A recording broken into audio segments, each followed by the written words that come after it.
con el respeto naturalmente de todo lo que ha pasado, el miércoles yo decía aquí que existía la posibilidad que ante la negativa del presidente de la Suprema Corte a inhibirse del caso, cuando los demás jueces del Pleno de la Suprema Corte de Justicia conocieran sobre la recusación, podrían acogerla y que todo pasaría ahí.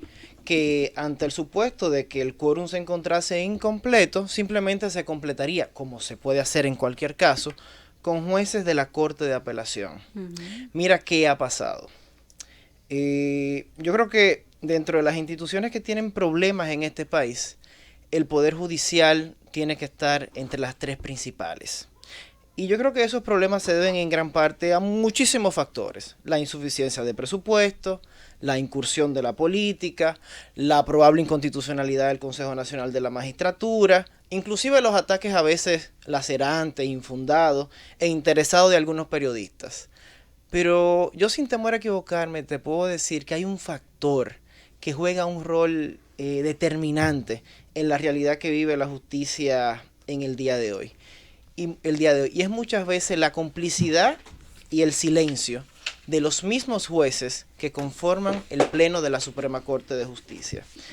Yo entiendo que si la Suprema, que con la administración, por ejemplo, de Mariano Germán, las cosas llegaron tan lejos, porque muchos de esos jueces, muchos de sus propios compañeros, guardaron silencio, encubrieron, les faltaba el carácter, muchos de ellos eran demasiado complacientes, exhibían una falta de compromiso muy grande con la justicia. Uno muchas veces critica de que los políticos tratan de influir en la justicia, pero también se nos olvida que hay jueces que coquetean bastantes con los políticos para complacerlos. Y sobre todo también que coquetean bastante con quienes han sido presidentes de la Suprema Corte de Justicia, que vienen con un lastre político. Uno quiera o uno lo quiera aceptar o no. Y muchas veces un juez se vuelve, tal vez por la falta de poder, por la falta de lo que sea, un instrumento del uso partidario. El juez servil, el juez instrumento, existe. Y yo creo que eso es parte, sin señalar a nadie, sin señalar a nadie en particular, de lo que está sucediendo, de lo que sucedió en la Suprema Corte de Justicia. Mira, independientemente de qué uno pueda decir o qué uno puede pensar, con la decisión de la Suprema Corte de Justicia, en torno a la recusación o inhibición del magistrado presidente, los jueces mandaron un muy mal mensaje. Muchos de ellos debieron de pensar cuál es la sociedad que querían dejarle a sus hijos. Si era la sociedad en el que un juez puede ser coordinador de campaña de un político y luego juzgar a ese mismo político por las irregularidades ocurridas durante esa campaña. O sea, mira, y cuando el pleno de las... Es no sé si como tú me entiendes. es impensable. Yo no sé Claro. si me estoy explicando del todo, sobre todo para personas que no son abogados. O sea, la decisión... ¿Cómo usted puede ser juez cuando ya ha sido parte? Exactamente, es decir, yo no puedo criticar a título personal ni la ética ni la moral de ninguno de los jueces. Ahora, No, estamos hablando de procesos. a un nivel metaético, a un nivel abstracto, vamos a olvidarnos del derecho por un momento. ¿Cómo una persona que es asesor de campaña mío mañana me puede juzgar por irregularidades que ocurrieron en esa campaña? O por haber recibido soborno, o sea, que supuestamente fíjate que se invirtió en esa misma campaña. Yo dejé el derecho aparte. Yo dejé el derecho aparte de las consideraciones jurídicas, solamente la consideración ética. ¿Cómo? Entonces, a todos ellos se les fue la mano, no lo pensaron. Y el gran problema fue que ni un solo voto disidente, ni un solo juez inclusive de los que son de carrera que dijera, eso no es posible en este país. Porque la recusación, óyeme, uno de ellos pudo decir por lo menos, pero señores, el magistrado presidente fue coordinador de campaña de uno de los imputados. Vamos a guardar la prudencia. Y mira, y no simplemente que lo hicieron, sino también cómo lo hicieron. Porque se llevaron de paso uno de los principios más importantes que tiene el derecho procesal penal y el derecho en general. Ni siquiera es necesario tanta argumentación jurídica para entenderlo.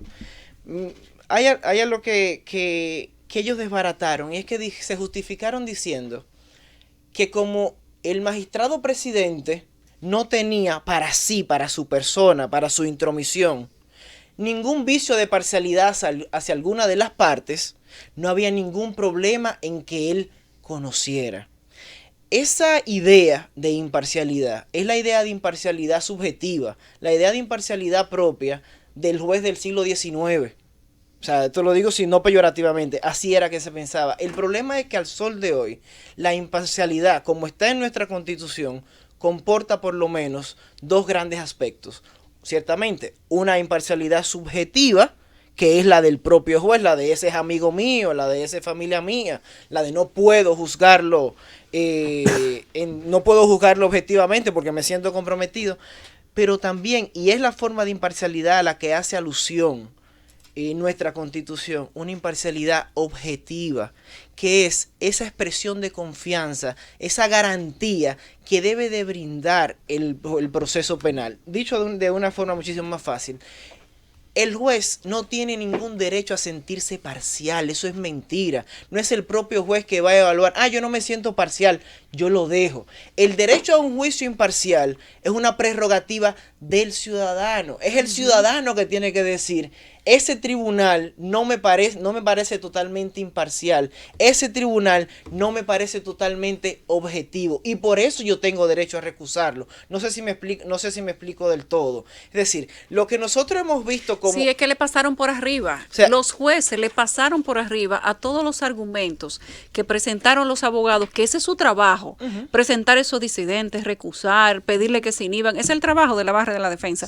Pero los jueces le pasaron por encima con demasiada ligereza. Mira lo que pasa. Si fuera argumentos de abogado, y bueno, en los meses que tengo aquí, yo evito opinar inclusive de ese caso, por muchísimas razones, pero si fuera argumento de abogado no fuera nada.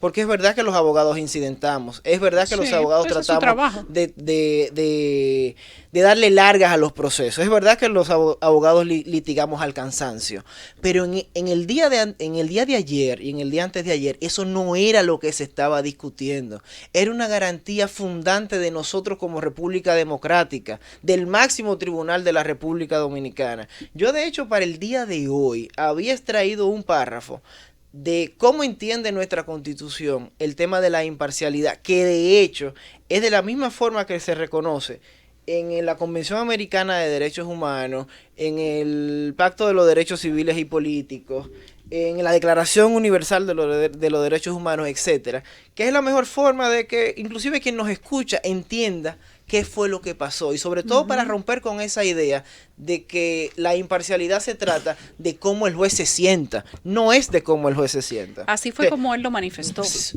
Yo no me siento comprometido, pero una cosa es lo que usted sienta y otra cosa son las consideraciones que de verdad tienen un fondo. No, y sobre todo el derecho que tiene el usuario. Leo muy corto una consideración de la Corte Interamericana de Derechos Humanos. Se puede distinguir así entre un aspecto me voy a leer completo, perdón.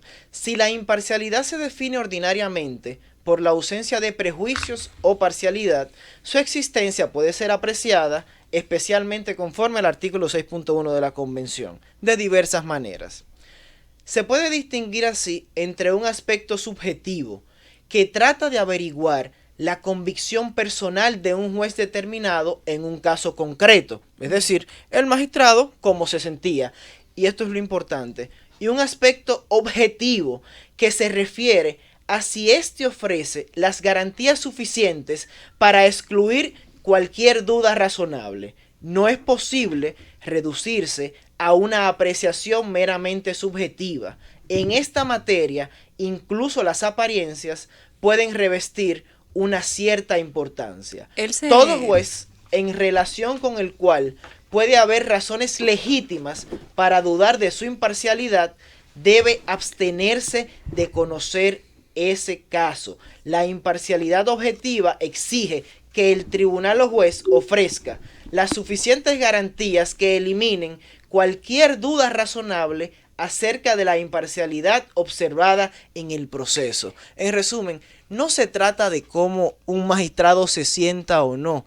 Es el derecho que tiene el usuario de decir, ustedes dos son amigos, aquí no hay apariencia. Trabajaron juntos. Aquí no hay fueron apariencia. Socios en un proyecto. Aquí no hay apariencia aquí no hay apariencia de Mucha objetividad. Solamente por la apariencia usted debe de inhibirse o va a ser recusado. Lo que pasa es que él se arropó con el artículo 78.8 del Código Que es- Procesal Penal, que habla de la manifestación por gran familiaridad. Y él dice que el nexo de la campaña, sin mencionar lo de la campaña, porque en ningún momento mencionó esa palabra, presupone No que se en la atreve a mencionar. actualidad exista una amistad. Mira, el artículo... O sea, él dice que tiene, Mira. que según lo que dice la ley, tiene que existir en el momento, No. in situ. Pero ese fue su argumento. Por eso te digo que fue ligero. Pero no, ligero es cualquier cosa, que es una mentira. Y el problema fue que los otros miembros de la Suprema Corte de Justicia Todos callados. los certificaron. Mira lo que dice el artículo 10 antes de irnos a la pausa.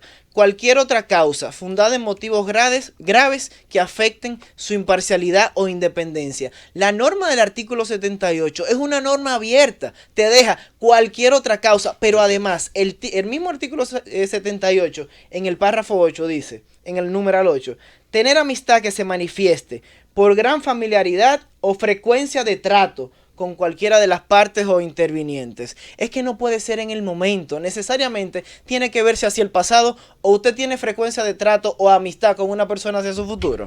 O sea, Exacto. lo que hablaron fue una vulgar mentira que todos certificaron. Y la naturaleza de un órgano colegiado, yo estoy de acuerdo con parte de lo que dices, Eduardo, es precisamente de que exista cierta disidencia dentro de los miembros del mismo. O sea, no es posible que si usted sabe que algo no está bien y que le afecta la integridad de la justicia dominicana, nadie presente una voz disidente. Y hay otra manifestación de eso, que no es el caso de Brecht. ¿Tú recuerdas cuando trajimos aquí el tema sobre si se imparte o no docencia? Cuando usted juez de la Suprema Corte de Justicia, Sí, la carta que sometió Samuel. Esa fue la ¿Tú primera. te acuerdas cuando yo te muestra. decía a ti exactamente? Y Esa decíamos aquí, lo discutíamos, que eso es una señal de que ese tribunal ahora mismo, lo que piense su cabeza, Es o lo lo que que su hace. cabeza quiera, es lo que hace todo el mundo. Y ese autoritarismo en un pleno que se supone que tiene que estar compuesto por jueces que tengan criterios independientes, a mí me preocupa. A todos. Mucho. Parece que ahí va a haber una dictadura.